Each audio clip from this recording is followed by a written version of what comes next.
our next speaker is Radikal, and Radikal will be talking about their experience of polyamory as a tool for healing attachment wounds and a codependency. I'm just gonna quickly spotlight them, and let me do that. Hello friends, I'm Radikal. I do a quick intro I pre-recorded my video because I'm a chronically ill baby. So we will be streaming a pre-recorded speech.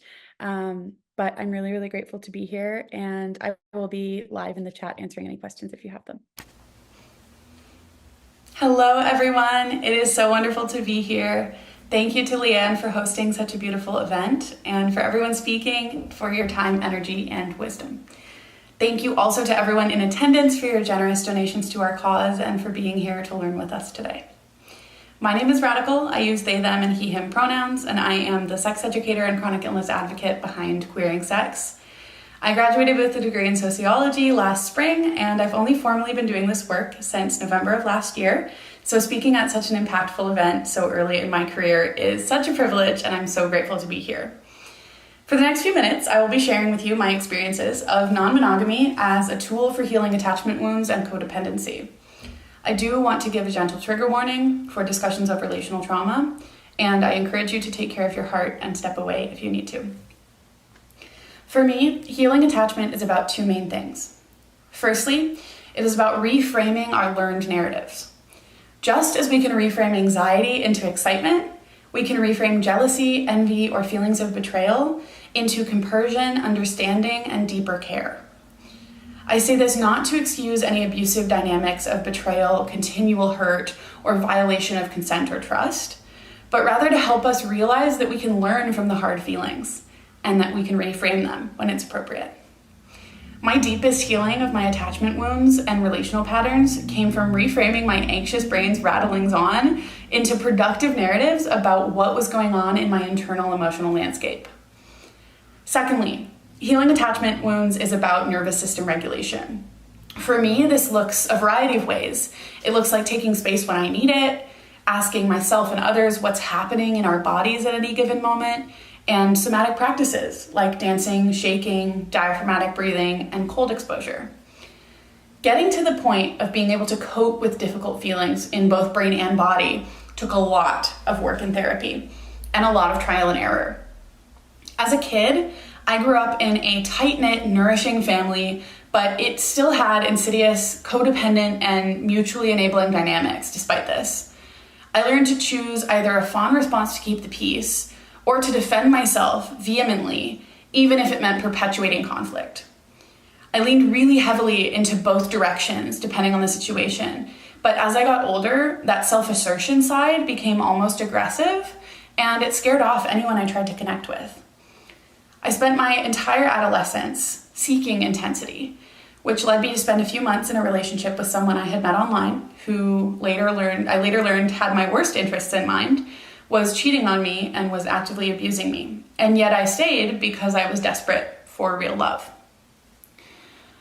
It became much easier to have healthy relationships when I realized that both myself and my partners were the problem. I stopped blaming them completely and realized that I needed to be doing my work. And it wasn't working because neither of us were doing our attachment work.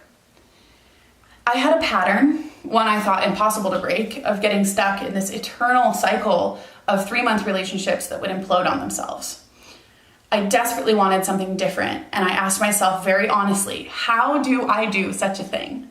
What keeps going wrong? And how can I navigate healthier relationships and not latch on with that anxious attachment and drive people away, triggering their avoidant attachment? So, how did I get to where I am now? A mostly securely attached non-monogamy and sex educator with multiple healthy relationships and a deeper understanding of myself than most people in their 20s.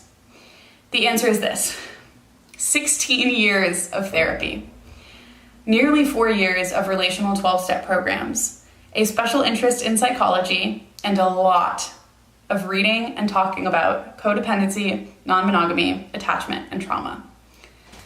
There were a few foundational tenets of my unlearning of monogamy that allowed me to finally, after years of emotional turmoil, experience increasingly less volatile relationships that fulfilled more of the needs I had always had but had been shoving down. I remember curling up on my housing collective's couch at 21 for hours at a time reading The Ethical Slut, and it felt like pieces of me were being pulled apart and examined by some entity that wasn't me. It was very uncomfortable, but in the coming weeks I realized that it felt like all those pulled apart pieces were being rearranged, and they settled in my heart space and my stomach almost without needing to be told where to go. The foundational understandings that solidified in me as a result of that process allowed me to move through jealousy and fear that inevitably came up. Those understandings are based on two core ideas.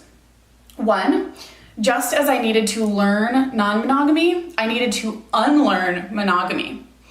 Mel Cassidy's idea of the monogamy hangover was fundamental to this understanding, and it allowed me to hold space for my grief and my fear as I moved into a new way of relating. Mel's actually here today, and you'll hear from them later on somatic practices and trauma-informed relating, so be sure to stick around for that. The second core tenet is that my partner's love for someone else is not a threat to their love for me. Love is an infinite resource, even though time and energy are not. Just because my partner loves somebody else does not mean that they're thinking of leaving me, but that they trust me enough to keep me in the loop about their connections with other people, and sometimes trusting me enough to allow me to witness it. This reframing, paired with somatic nervous system regulation and a lot of therapy, allowed me to learn not only cognitively, but in my body, that those I love will return. Even if that means dealing with emotional or physical distance for a time, dysregulation, or temporarily painful feelings. They will return because they have the freedom to be with anyone, and they still choose to be with me.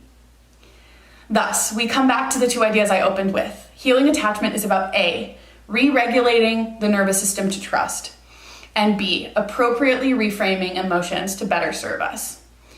It is about reminding ourselves that 1, love is an infinite resource, which means that 2, our partner's love for other people is not a threat to their love for us. In fact, I can experience joy for my partners. I can experience compersion as proof that I am loving and loved, that I have something worth protecting, but that it's safe enough not to defend it with my life. However, there are lives to defend. There are things worth defending with our lives, and that is why we are all here.